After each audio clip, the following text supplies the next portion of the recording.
Então, turma, agora vamos para as nossas próximas aulas de sistemas operacionais. Vamos agora ver esta aula. Quem estiver acompanhando via podcast, eu peço que vocês possam acompanhar aí a página. Passando o slide, vocês vão para a página 2. Então, bora lá.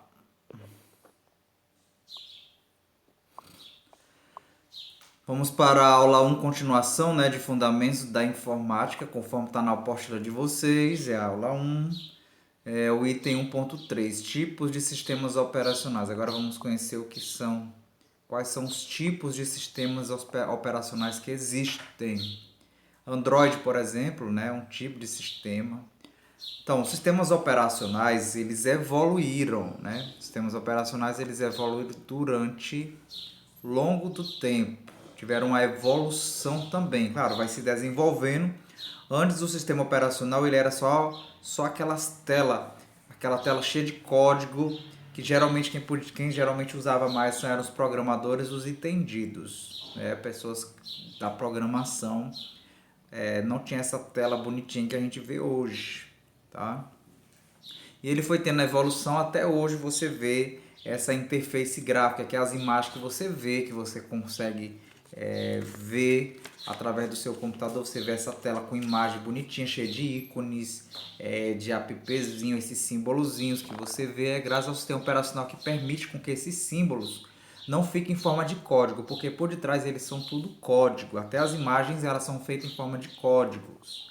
A cor também é em forma de código. Para você ter uma ideia, por exemplo, por detrás do sistema operacional, o código, se o código da cor preta, ela é assim, ó.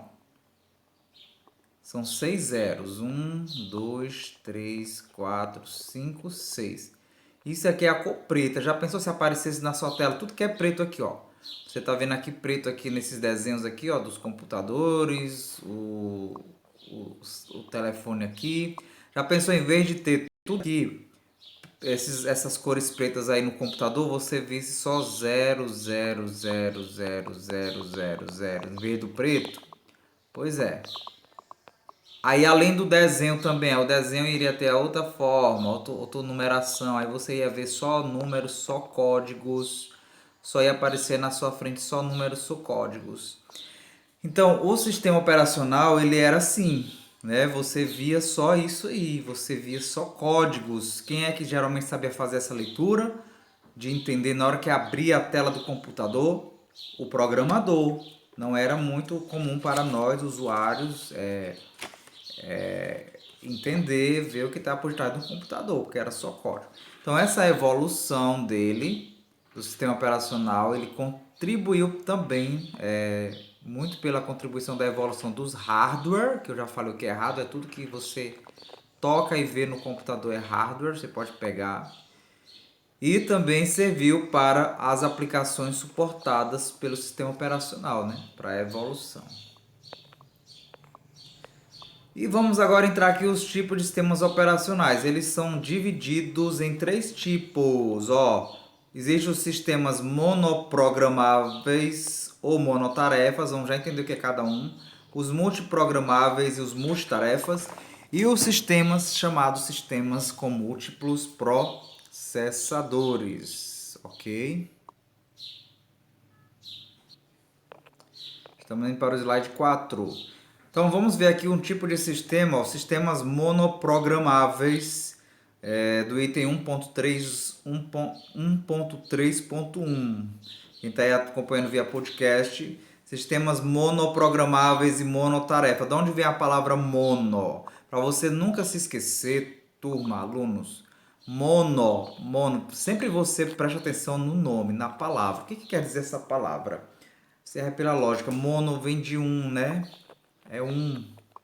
Monotarefa. O que é tarefa? Fazer algo, Programar. Minha tarefa. Vou fazer minhas tarefas.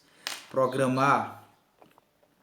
Então, sistemas monoprogramáveis, ele era o quê? Eles eram sistemas voltados tipicamente para a execução de um único programa. Ou seja, quando você abria a tela do computador, aí só permitia fazer um programa, por exemplo, se você tem um Word aí aberto, os sistemas monoprogramáveis, monotarefa, o Word, por exemplo, todos os programas abertos, seu WhatsApp aí que está aberto, eles são tarefas. Eu já expliquei para vocês isso, são tarefas. São programas abertos. Então, por isso que chama monoprogramável monotarefa. Só permite uma tarefa ou um programa aberto, certo? Então, você que tem um celular hoje aí, seu smartphone, você pode abrir ele, você nele através dele abre o WhatsApp, abre o YouTube, mas se você estivesse usando um smartphone com um sistema monotarefa ou monoprogramável, você só ia poder ficar usando o WhatsApp. Para você usar o WhatsApp, você ia ter que fechar o WhatsApp e abrir outro aplicativo. Você não ia poder usar mais de um WhatsApp. O WhatsApp é um programa, né? Então ele não ia permitir muitos programas estarem abertos, ou seja, muitas tarefas, só é permitido uma. E aí temos aí o exemplo que eu botei do Word, né? Vamos passar aqui para os outros aqui. Monotarefa, o que mais que ele tem? Veja aí o slide 6, quem está acompanhando via podcast.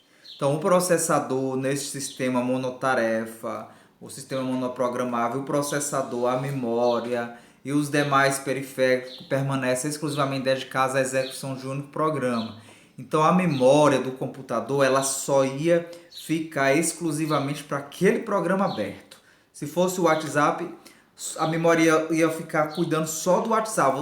Na memória não ia poder ficar vários programas funcionando, como eu mostrei na aula anterior do sistema operacional, aquele monte de aplicativo que você abre, aí você pede ao sistema operacional, vai jogar na memória, vai ficando um monte lá na memória, pois no sistema monotarefa não pode ficar esse monte na memória. A memória todinha vai ser, por exemplo, só para o seu WhatsApp ficar aberto. Então é assim que ele funciona. E o processador também todinho é só para ele, para o sistema monotarefa. Então vamos ver aqui um exemplo de sistema monotarefa.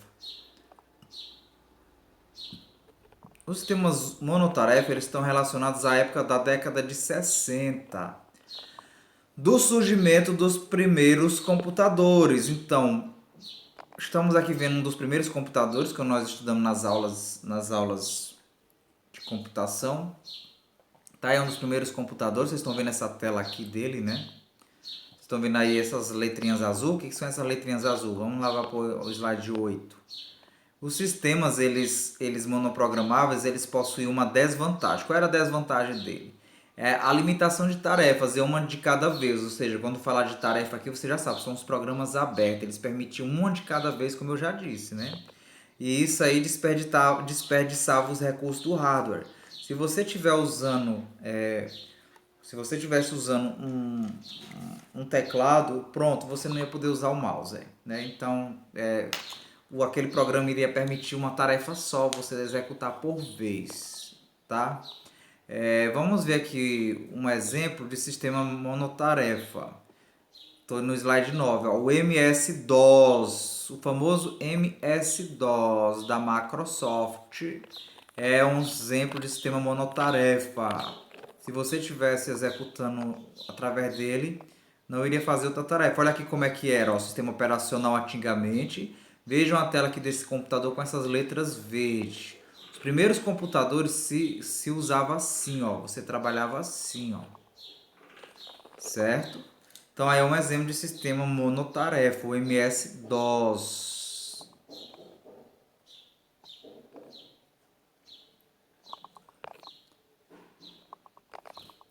Vamos agora para o próximo slide, o 10. Então, o MS-DOS ele funcionava exclusivamente pela linha de comando, ou seja, em digitar comandos, né? Os comandos eram digitados pelo usuário, quem estava na frente da tela ia digitar, né? Ele passou a integrar os computadores da IBM lá na década de 81, né? Na época que o professor de vocês nasceu, tornando-se o sistema base para a maioria dos computadores pessoais. Então, a partir daí, esse sistema monotarefa começou a se tornar um sistema básico, era base para a maioria dos computadores pessoal. O computador pessoal, como eu disse, é aquele computador que você pode usar em casa. Então, só que tinha que usar dessa forma aí, digitando os comandos. Por exemplo, se você for em supermercado, tem supermercados e tem lojas ainda, essas lojas grandes que você for nelas e você observar no caixa, você vai ver umas telas assim, ó, preta com essas letras verde ou com as letras azuis. Isso aí é o sistema que eles estão usando ainda, sistema antigo que que é uma forma de sistema de programação através do sistema operacional. Sistema operacional antigo que permite esse tipo de sistema. Viu? Às vezes você vê caixa assim, né? É antigo. Então, o MS-DOS ele foi tendo várias versões. Esse aí é o MS-DOS, sistema operacional MS-DOS, né? Durante os anos, né? Apesar do lançamento do Windows no ano de 85, esse MS-DOS passou a ser parte integrante das versões do Windows e continua até hoje através do utilitário prompt de comando. Então vamos supor, se você abrir o Windows hoje, aquela tela bonitinha que você vê, ainda existe o prompt de comando. Lá no Windows você pode abrir. Eu vou mostrar já para vocês aqui para entender melhor, tá? Depois eu vou mostrar para vocês. Então, ó, existe os sistemas agora multiprogramáveis ou multiprograma. O que você já entende com isso aí? Multi, você é multiuso, multifuncional, impressora multifuncional. Impressora multifuncional, ela imprime, ela escaneia e ela tira shares, faz mais de uma coisa ao mesmo tempo. Então, o sistema multitarefas ou multiprogramável, ele vai abrir vários programas ao mesmo tempo, certo? Em vez de abrir só, vocês estão vendo aqui na tela, ó. Agora você está vendo aqui que você não vê mais aquela tela com as letras, só letras, porque aqui está aberta a tela do Windows, né? A tela do Windows está aberta e aqui tá os programas abertos, ó. Tá vendo essa janela aqui que eu estou circulando, que tem um monte de pastinha amarela, ó. Aí por detrás tem outra aqui, ó. Por detrás aqui tem outra tela, né? Aqui de trás. Então pode observar, observe no seu celular, no seu celular aí, pode observar que você abre o WhatsApp, aí fica essa tela aqui, né? Do WhatsApp aberta. Deixa eu mudar aqui de cor. Né? Tem essa tela aqui, você vê aqui. Aí você vê por detrás, você vê várias janelas. Se chama janela, né? Se chama janela. Essas janelas abertas. Isso é uma janela. Aí no WhatsApp você também vê várias janelas. Isso é por causa de quê? Que permite esses monte de janelas abertas. É por causa do sistema multitarefa ou multiprogramável, que vários programas podem estar abertos ao mesmo tempo, certo? E isso aí é graças à evolução dos sistemas operacionais. Então, o que acontecia? Enquanto um programa espera pela ocorrência de um evento, outros programas podem estar em execução. Por exemplo, o que seria isso? Enquanto você está usando um programa, você está usando o WhatsApp, né? Você abre a tela, o celular mostra só o WhatsApp. Mas por detrás está essas outras janelas abertas que elas estão em execução, né? Elas estão em execução nesse mesmo intervalo de tempo, permitindo o compartilhamento de recursos do processador. Por quê? Eles estão lá trabalhando no processador e você não está vendo. Quando você está usando o WhatsApp, ou o Word, ou o Google Chrome aberto, esses outros programas que você já abriu, ele está usando o processador e está usando também a memória principal. Né? Como eu desenhei nas primeiras aulas lá do sistema operacional, que você está usando e vários programas já estão lá na memória. Está lá guardado na memória. Então, o sistema operacional ele multiprogramável ou multitarefa, ele vai ficar incumbido de gerenciar o acesso concorrente. Por que é o acesso concorrente? Está concorrendo com o outro, né? Aos seus diversos recursos de forma ordenada e protegida. Ou seja, o processador ele coloca isso em ordem, ele organiza quem é que está precisando de ser mais rápido ou não, quem é que vai estar na frente e quem não vai estar. Então eles são feitos de forma sincronizada, né? Vamos agora ver aqui,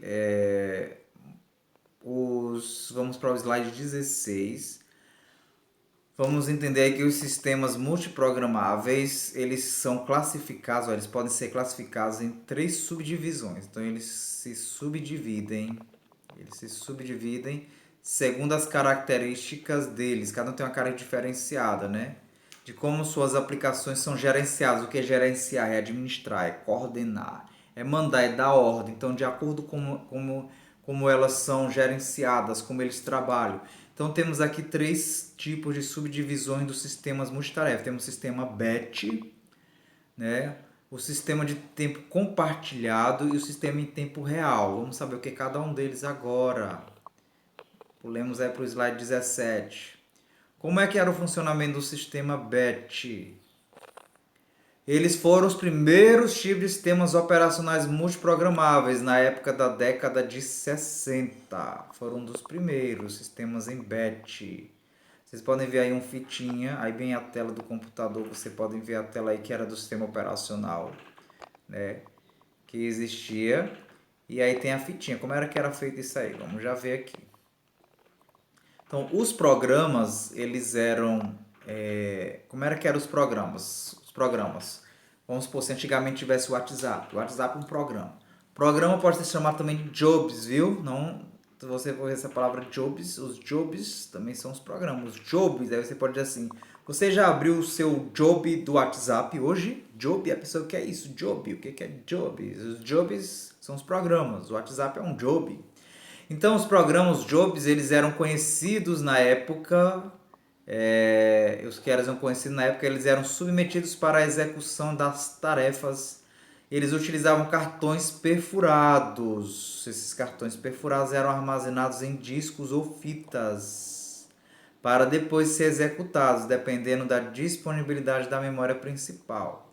Então, esses programas, eles eram armazenados, eles eram guardados em cartões perfurados, né?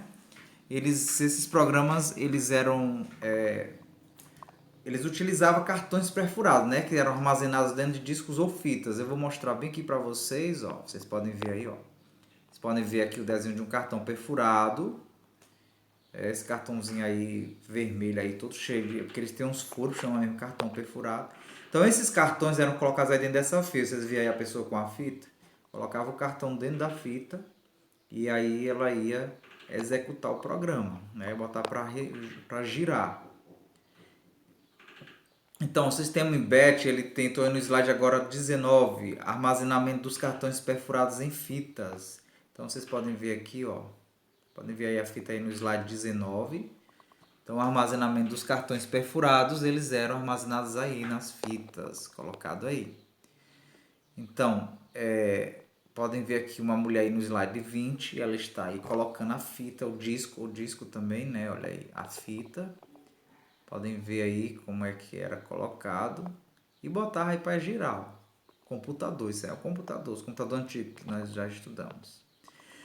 Então podem ver aí o funcionamento, né, do sistema Embed. No slide 21 aí quem está via podcast. Vocês podem ver aí o funcionamento, vocês podem ver aí o bonequinho aí, bonequinho aí, o carinha aí ruivo, ele tá aí fazendo a leitura no papel aí, para pegar o papel, né?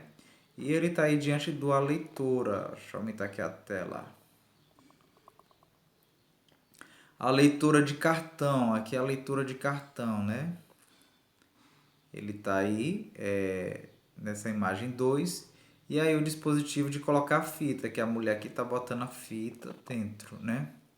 Aí a fita do sistema, aí tinha uma entrada, né, que eu já falei para vocês sobre o sistema de entrada. Coloca, né, nessa entrada. Como vocês veem aqui, a mulher botou aí, né, a entrada. A fita do sistema vai estar dentro aí deste aparelho e depois ela vai sair gravada, né, registrada. E ela vai ser impressa na impressora e vai sair, ok? Só para vocês terem uma noção. Então, qual era a característica marcante do sistema BET? Uma característica marcante era de não exigir a interação do usuário com a aplicação. Quer interagir? O usuário poder estar envolvido ali, participando, como por exemplo, você está interagindo comigo, eu estou interagindo aí com o celular, o smartphone, que eu posso gravar, aí ele me mostra a minha imagem, eu posso colocar as coisas. Então, isso é interação. Exemplo de aplicações processadas em BET eram programas de cálculos numéricos. Então tínhamos programas de cálculos, de fazer cálculo. A calculadora é um programa de cálculo. de ordenar, de compilar. O que é compilar? É traduzir. Programas que traduziam a linguagem do computador, por exemplo, traduzir do inglês para o português. Quem não já abriu, às vezes, o celular de você e aparece aquela opção, traduzir para o português, né? É os programas que permitem isso aí. Permitia fazer backups, né? E por aí vai. Onde não se fazia necessária a interação com o usuário. Opa, deixa eu fechar aqui meu pincel. Agora vamos entender como é o sistema de tempo compartilhado, slide 23. O sistema de tempo compartilhado, ele também é conhecido como time sharing. Se você às vezes já deve ter visto em inglês, ou você abriu já seu Facebook em inglês, aí você vê esse nome aqui, share. Share, clique aqui, share, você não sabe o que é share. Share é compartilhar, certo? Aí time é tempo, então você pode ver share, compartilha. Então não tem a ver se você vê o nome, de repente seu Facebook endoidou e aí aparece o nome, em vez de aparecer o nome compartilhar, aparece share. Share é compartilhar. Então esse sistema, ele permite o quê? Que diferentes programas sejam executados a partir da divisão do tempo do processador em pequenas fatias de tempo, conhecidas como time slice, fatia de tempo. Como é que se dá isso aí? Então, existe uma fatia de tempo. O que é uma fatia de tempo? Dividir o tempo. Pega o tempo do programa e vamos então dividir aqui esse tempo para cada um, né? Então, cada fatia, né, caso a fatia do tempo seja pequena para as funções que eu mesmo preciso realizar, ele aguarda uma nova fatia de tempo para que possa entrar em execução novamente. Então, por exemplo, eu vou dar para um programa tal, o WhatsApp, por exemplo. O WhatsApp eu vou dar um tempo para ele. Esse WhatsApp eu vou dar uma fatia desse tamanho. Aí para o YouTube ele precisa de um tempo maior. E então ele vai fatiando o tempo, entendeu? É mais ou menos, vai separar o tempo. Quanto tempo eu vou dar para cada aplicação, para cada programa. Então, slide 25 aí. No sistema de tempo compartilhado é criado para cada usuário um ambiente de trabalho próprio, simulando a ideia de que todo o sistema está dedicado exclusivamente a ele. Então, cada um tem o seu ambiente de trabalho, certo? Então, sistema de tempo compartilhado. Vamos ver aqui os exemplos, né? Eles permitem que seus usuários possam interagir com o sistema através dos dispositivos de entrada e saída, né? Dos comandos. Sistema de tempo compartilhado, por exemplo, a grande maioria das aplicações comerciais que existe atualmente usa esse tipo de sistema. As aplicações comerciais, né, uma vez que oferecem tempo de resposta razoáveis e custos baixos em função do compartilhamento dos recursos do sistema entre outros programas. Ou seja, é melhor ou a empresa usar um sistema de tempo compartilhado que permite você compartilhar as funções, as atividades que você faz, os aplicativos, do que um que não é, né? Como o sistema Embed que você viu, que só dá para fazer uma atividade ao mesmo tempo, né? O sistema em tempo real ele seria o quê? Deixa eu tentar explicar para você. É fazer com que as informações apareçam ao mesmo tempo na hora que está acontecendo. Por exemplo, quando eu estou fazendo uma live e você vê do outro lado aí, isso está sendo um sistema está sendo feito através do sistema de tempo real, desculpa. Porque você está vendo o acontecer real. E o sistema de tempo real ele é importante para certos tipos de ambientes que precisa que os acontecimentos sejam real. Por exemplo, gravar uma aula, um vídeo real e você poder interagir. Né? Ele não pode haver falhas, ele tem que ter o mínimo possível de falhas. Então, esse sistema de tempo real, eles são conhecidos como de real timer, né? São conhecidos como real timer, ou tempo real, possuem características semelhantes ao de tempo compartilhado. Entretanto, qual é a diferença deles? Eles se diferenciam pelo tempo exigido no processamento das aplicações, o tempo exigido. Vamos ver aqui. Então, esse sistema de tempo real, quanto ao tempo de processamento, estes devem enquadrar-se em limites rígidos Ou seja, o processamento deles, eles têm que ser bem rígido, para que a operação faça acontecer de tempo real, né? Ou seja, na hora que eu vou abrir, por exemplo, uma live, o processador ele tem que dar privilégio. Se eu tiver aqui, vamos supor que eu estou, a gente não esquece que isso é a subdivisão dos sistemas multiprogramável e multitarefa. E ele se subdivide em tempo real. O que é multitarefa? Pode ter várias tarefas ao mesmo tempo abertas. Então vamos supor, eu estou aqui fazendo a live através do YouTube ao vivo. Se eu estou fazendo a live através do YouTube ao vivo, ao mesmo tempo eu estou com o slide aberto. Vocês não estão vendo o slide aberto? Eu estou com o slide aberto. Então tem duas tarefas abertas. Tem a live, que é uma tarefa, e tem o slide. Então já é multitarefa. Tem duas. Agora, que tipo de sistema que eu estou usando aqui que o computador está me permitindo usar? Em tempo real. E o que o tempo real vai fazer? Ele vai dar mais privilégio, ele vai deixar o processador para ele executar. A maior parte do processador para executar o que eu estou oferecendo ao vivo, o programa que está transmitindo ao vivo, ou seja, o processador ele vai deixar as funções deles voltadas mais para o YouTube, que está ao vivo, do que para o slide.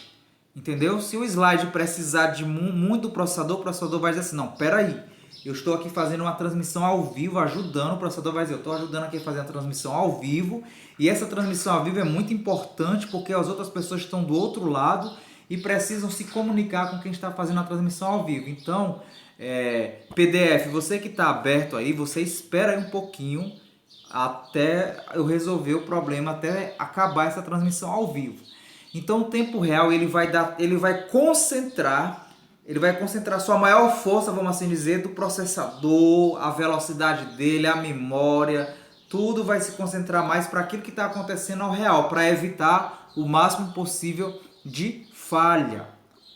Porque já pensou, aí você está transmitindo ao vivo e fica falhando o tempo todo, porque o processador vai dizer assim, não, eu estou abrindo aqui o Word, o professor de vocês vai abrir o Word enquanto eu estou gravando.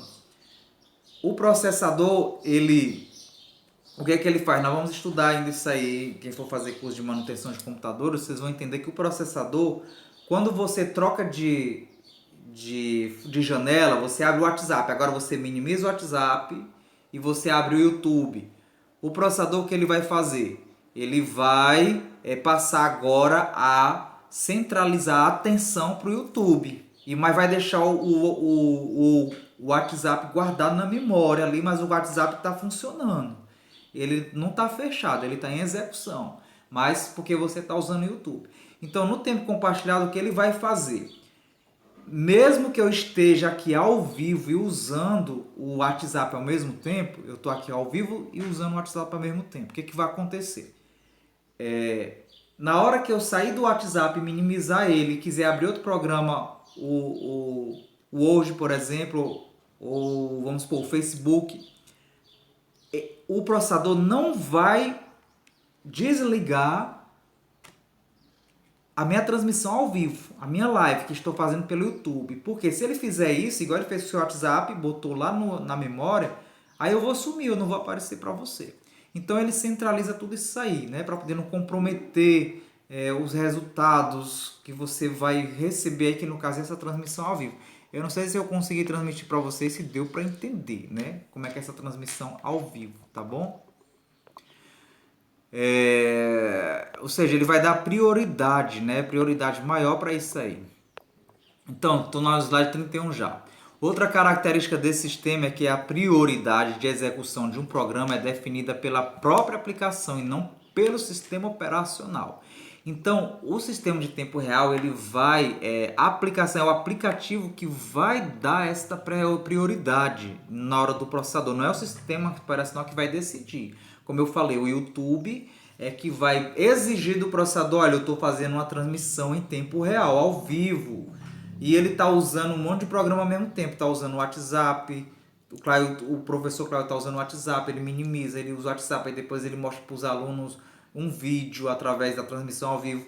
Ou seja, mas para poder não atrapalhar, não interferir na minha transmissão ao vivo, o aplicativo vai dizer, olha, processador, eu estou fazendo transmissão ao vivo, você não pode me fechar, você não pode atrapalhar. Então ele continua deixando essa transmissão em tempo real ao vivo, sem atrapalhar. Então quem é que permite isso aí é a própria aplicação, não é o sistema operacional que tem essa conversa, essa negociação. Então vou dar aqui um exemplo para vocês onde é que são aplicados esses sistemas de tempo real. Por exemplo, no controle de tráfego aéreo. Vocês podem ver bem, ó. Já pensou, tá lá a torre de controle e as pessoas estão lá no computador e chega o piloto no avião, aí o avião quer aterrissar, ele vai entrar em contato com a torre de controle e vai avisar a torre de controle, eu estou pressionando aterrissar assim, assim, tal. A pessoa que está lá no avião, o piloto, ele não consegue saber direito a posição e a distância, não tem como medir. Quem é que faz tudo isso aí? É a torre de controle, tá aí a torre de controle aí na imagem que eu estou mostrando para vocês, no slide da página, com essa página aqui, 32, quem tiver aí pelo podcast. E aí, de repente, já pensou se de repente o sistema em tempo real do avião der problema? Ou tá ali real, ele precisa tudo que está sendo executado no computador nesta hora da torre de controle tem que centralizar as atenções para essa torre de controle, esse programa que está transmitindo isso aí para o avião. O programa que está usando essa transmissão para o avião, que o pessoal da torre de controle estão fazendo, esse programa ele vai receber todas as atenções do processador. Aí se de repente o processador estiver cansado, porque tem outros programas abertos no computador de quem está controlando a torre de controle, então o processador ele vai fazer assim, opa, eu vou fechar todos vocês estão atrapalhando meu serviço. Fecham, céu, todo mundo daqui, que eu estou aqui mandando sinal para o piloto de avião. Então o processador ele vai fazer isso aí, ele vai dar toda a atenção. Se o programa, vamos assim dizer, estiver correndo risco de dar problema, porque a memória está ficando cheia, o pessoal da torre de controle estão abrindo ali mais aplicativos, ele vai fechar aqueles que não são tão importantes, certo? E outros ambientes também que ocorrem, por exemplo, as usinas nucleares de bomba. Aí já pensou, por exemplo, tá enviando um míssil e o míssil não vai aonde é para ir, né? A direção, tá vendo aquele controle remoto, o drone. Por exemplo, os drones que a pessoa pilota, é um programa em tempo real. Ele está pilotando ali, comandando, mas se de repente o drone está passando por cima da cabeça da pessoa e o sistema dá pane, pode acontecer, né? E cai em cima da cabeça de alguém machucando, e se o drone for grande.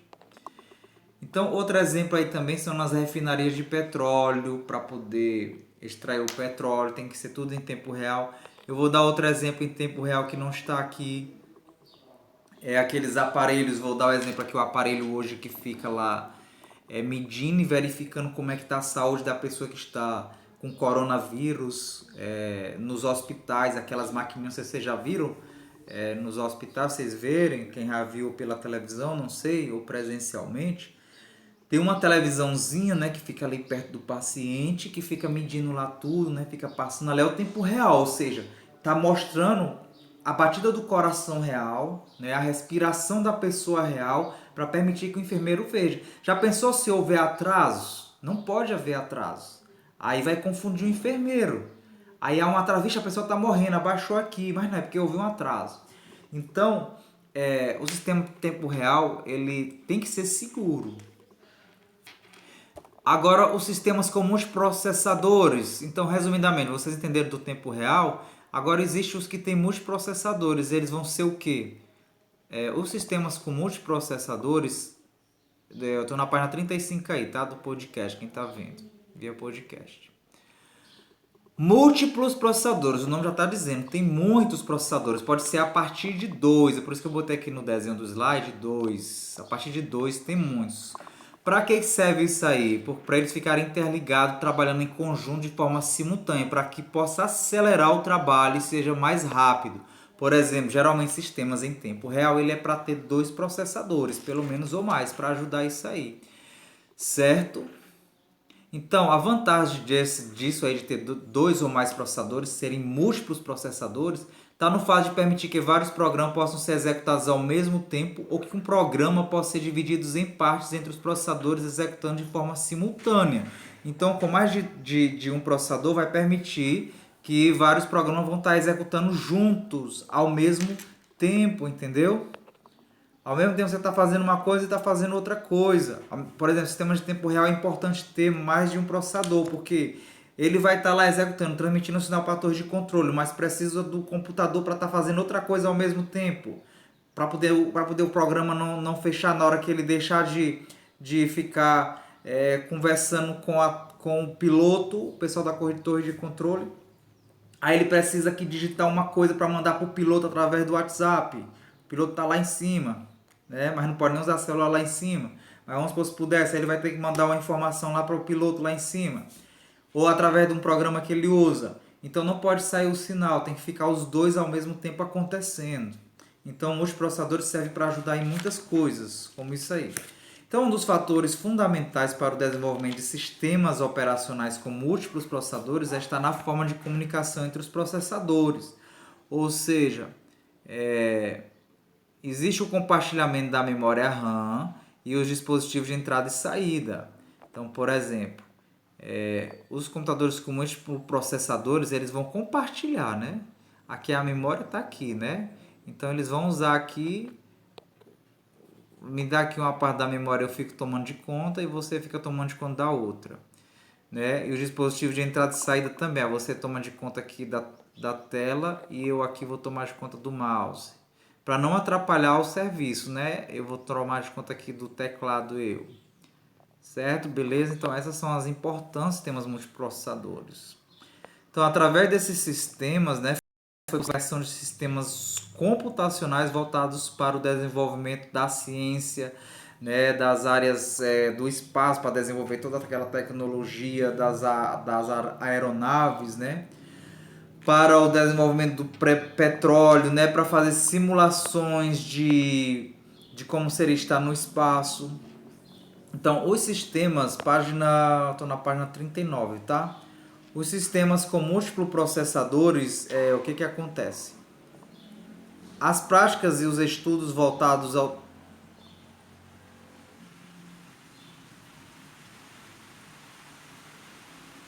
Voltemos aqui. Desculpa aí que deu falha aqui.